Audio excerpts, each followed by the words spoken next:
नमस्कार, माझे नाव प्रणय प्रमोद मोरे, शाळा औषधगाव कोहळवाडी. सन्माननीय व्यासपीठ, वंदनीय गुरुजन वर्ग आणि इथे उपस्थित माझ्या तमाम शिवभक्तांना सर्वप्रथम सर्वांना शिवजयंतीच्या खूप खूप शुभेच्छा. महाराष्ट्राचा जो इतिहास लिहिला तो कोणी ऐरागाऱ्यानं नव्हे. महाराष्ट्राचा जो इतिहास लिहिला तो हिरव्या पिवळ्या शालीनं, तलवारीच्या खणखणाटीनं, घोड्याच्या तापानं आणि शाहिराच्या ढफानं. आणि या इतिहास घडविला तो छत्रपती शिवाजी महाराजांनी.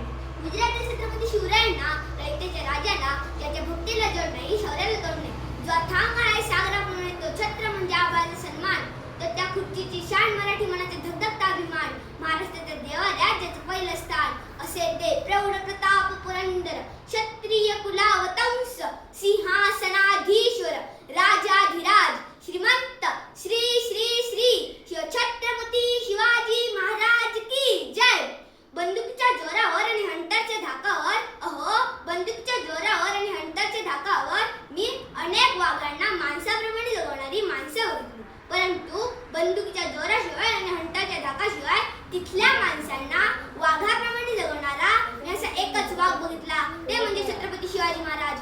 आज आपण त्या महाराष्ट्रात राहत आहोत. तर महाराष्ट्र म्हणजे काय? शिवरायांच्या विचारांचा, जिजाऊंच्या संस्कारांचा, शंभूच्या पराक्रमाचा साक्षीदार म्हणजे माझा महाराष्ट्र. कष्टकरी शेतकऱ्यांचा, दीनदलितांचा आणि 105 हुतात्म्यांच्या बलिदानाचा आणि ते दिल्लीच्या तख्ताला फोडणाऱ्या जिगरबाज माझ्या मर्द मावळ्यांचा हा महाराष्ट्र. जिगरबाज माझ्या मर्द मावळ्यांचा हा महाराष्ट्र. आणि आज 19 फेब्रुवारी 1630 रोजी या महाराष्ट्राच्या मातीत एका रत्नाचा जन्म झाला, ते म्हणजे छत्रपती शिवाजी महाराज. छत्रपती शिवाजी महाराजांनी त्यांच्या आयुष्यामध्ये वस्तू वापरल्या आणि माणसं जपली, परंतु आपण मात्र माणसं वापरतो आणि वस्तू जपतो. त्यांनी त्यांच्या दूरदृष्टिकोनाने भारताच्या इतिहासावर सुवर्णाक्षराने इतिहास लिहिला. त्यांची ऐकलेली प्रत्येक गोष्ट आपल्या मनात ठासून भरली आहे. आणि असाच एक प्रसंग मला तुम्हाला सांगावासा वाटतो. एकदा छत्रपती शिवाजी महाराज कर्नाटकाच्या मोहिमेवरून परत येत होते. तेथे एक बेलवाडी नावाचं गाव होतं. मल्लम्मा देसाई नावाची ठेलेदारी तिथे राहत होती. दादाजींना वाटलं जाता जाता हा गड घेऊनच जावा, म्हणून दादाजींनी थोडं तिडकं सैन्य गोळा केला आणि ते मल्लम्मावर चाल करून गेले. परंतु मल्लम्मा ही जिद्दीची आणि चिकाटीची होती. तिने या मावळ्यांचा पराभव केला. दादाजींना वाटलं एका स्त्रीच्या हातून मावळ्यांचा पराभव होणे शक्य नाही, म्हणून दादाजींनी अजून सैन्य गोळा केलं आणि ते मल्लम्मावर तुटून पडले. मल्लम्माचा आता पराभव झाला. दादाजींनी त्या क्षणी मल्लम्माला कैद केलं आणि छत्रपती शिवाजी महाराजांपुढे उभे केले.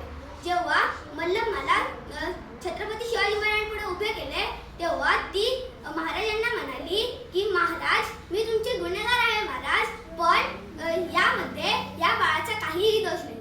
तेव्हा छत्रपती शिवाजी महाराजांनी स्मित हास्य केलं आणि त्यांनी मावळ्याला इशारा केला. मावळा आत गेला आणि तो दुधाची वाटी घेऊन बाहेर आला. छत्रपती शिवाजी महाराजांनी त्या बाळाला मांडीवर बसवले आणि त्या चमच्याने बाळाला दूध पाजले आणि म्हणाले, हा जो आमच्या मांडीवर दिसत आहे ना, हा आमचा भाचा आहे, म्हणजे तुम्ही आमच्या भगिनी झालात. आणि तसंच त्या काळात सुद्धा माझ्या राजानं या मल्लम्मा देसाईला तिचे राज्य परत केलंच, पण त्याबरोबर तिला साडी जोडी देऊन तिच्या घरी सुखरूप पोच केलं. आणि म्हणूनच जगाला छत्रपती शिवाजी महाराजांपुढे झुकावे लागले. जाता जाता मला एवढं सांगावंसं वाटतं, देवाकडे एक फूल मागितलं तर देवाने अख्खी बागच दिली. देवाकडे राहण्यासाठी घर मागितलं तर देवाने अख्खा राजवाडाच दिला. देवाकडे पिण्यासाठी पाणी मागितलं तर देवाने अख्खा समुद्रच दिला. पण जेव्हा देवाकडेच देव मागितला तेव्हा त्याने छत्रपती शिवाजी महाराजांसारखा देव दिला. धन्यवाद. चला आता कोण?